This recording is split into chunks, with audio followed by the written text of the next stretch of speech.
Well, Canadians will head to the polls on Monday in a federal election dramatically reshaped by U.S. President Donald Trump's aggressive trade policies and provocative rhetoric, including his suggestion that Canada should become the 51st U.S. state.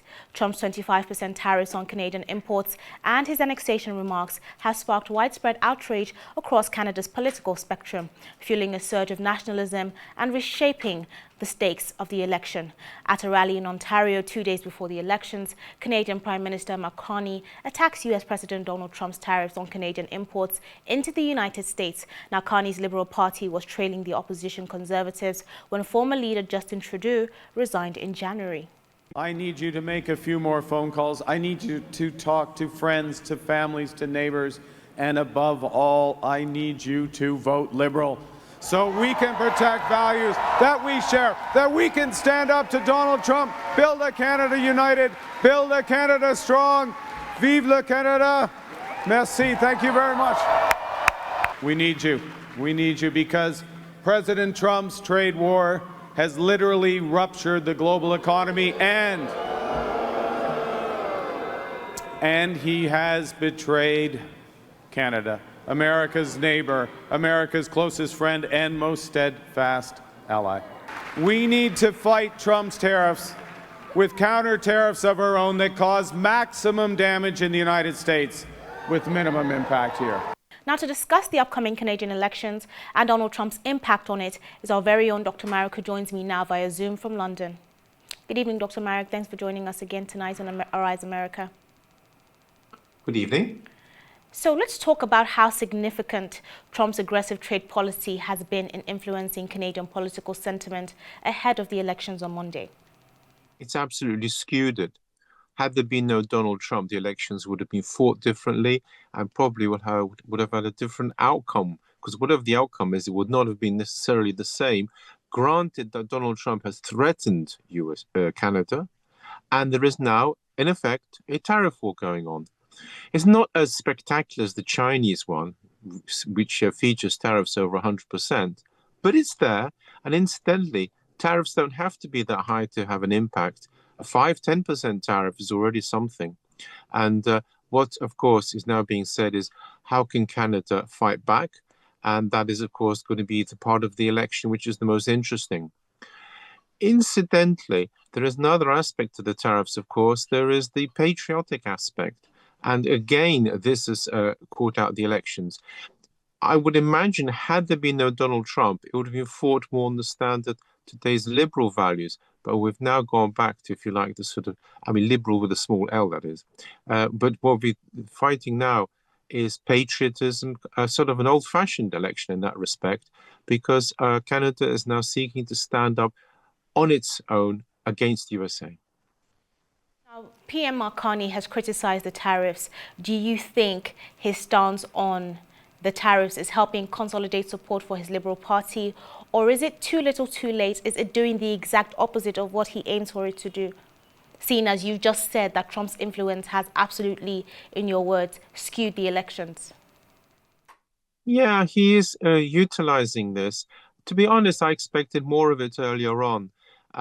Whether it's too little too late isn't as serious as it used to be in the old days, because people now are far more faster in their reactions and in their ability to change their mind. So I don't think it's that, but I had expected it to be more of a tub-thumping election campaign before. Okay. So like you've also said, we are witnessing a huge surge in nationalism across Canada. How will this shape not just the outcome of the Monday's elections, but Canada's long-term relationship with the US?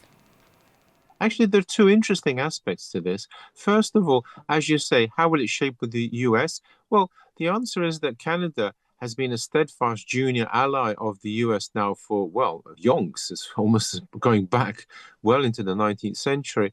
And it now isn't.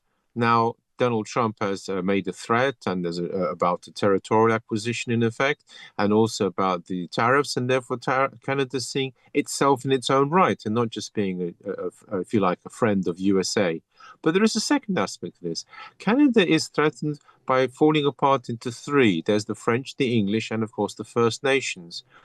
This, if you like, threat by Donald Trump as far as I can tell, has united the Canadians more than ever before. There were, after all, views that the French should secede. The First Nations have been asking for more land and more land. And now suddenly we're looking at Canada as a whole, as an entire nation. So from this point of view, Donald Trump has been quite beneficial to Canada in the long run.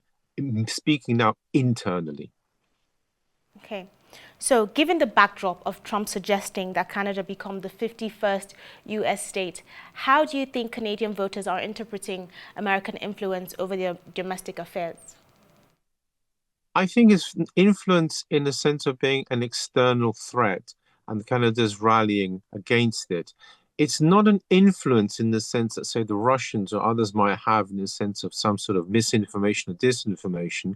Quite the opposite. Donald Trump is very upfront about it all. And so the key point about it is that it will dominate the elections. And in effect, who wins is who the voters perceive can stand up to Donald Trump the best. This, I think, will be the key aspect of how the voting goes. Well, if that's the case, the Liberals may seem to have an upper hand. So let's talk election outcomes now. Do you have any predictions, Liberals or Conservatives? I think the key person in all this is Carney, because he's what strikes me as the safest pair of hands. And when a nation is threatened, it will go for someone who can either fight well, like Churchill, or at least is safe and competent. And here the battle is on economic grounds, and that is, of course, his forte. So, to be honest, if I had to make a prediction, I would assume that the Liberals would win.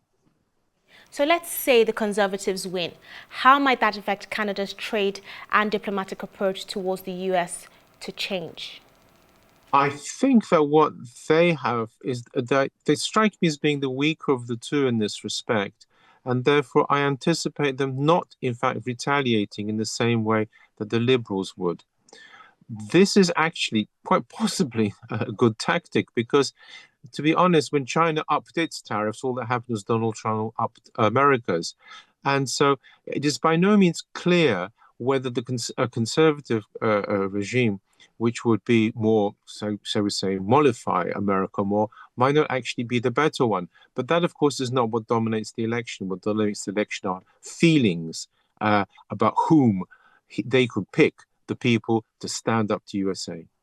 We'll be keeping an eye out on the elections on Monday. Thank you very much, Dr. Marek, for joining us on Arise America.